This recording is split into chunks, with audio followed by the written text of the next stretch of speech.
Being bougie gets a bad rap, but let's face it, if we're parents, or if we're soon to be parents, or even want to be parents, we want to have a bougie baby.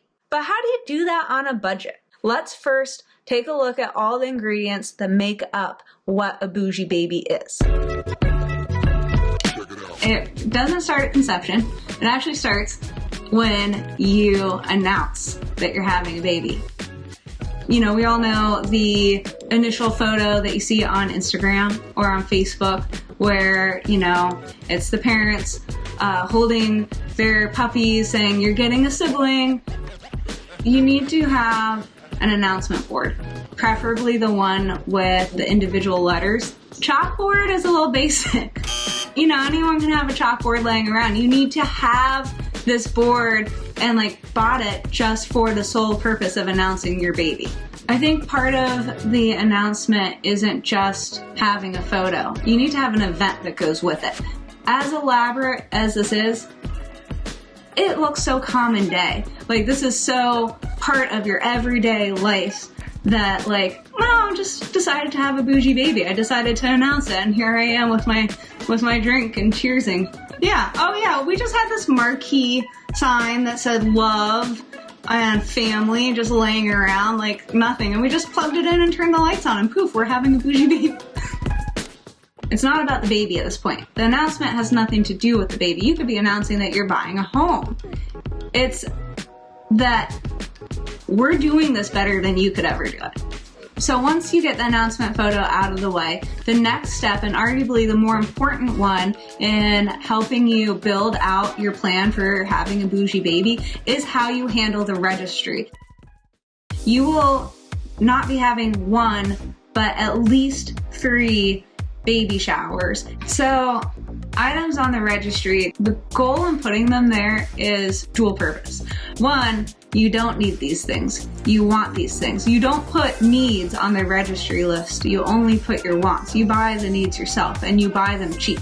But you make your family pay for the expensive things you don't need. And 2, it really is like a nice blend of shock and guilt. So you throw in an expensive stroller that is priced at about $2,000, and you throw in a car seat that's priced at $1,500. All of a sudden, that $400 crib set looks a lot more bearable and a lot more appealing. You know, if you can buy Air Jordan baby shoes knowing they're going to grow out of them in a month, that's bougie.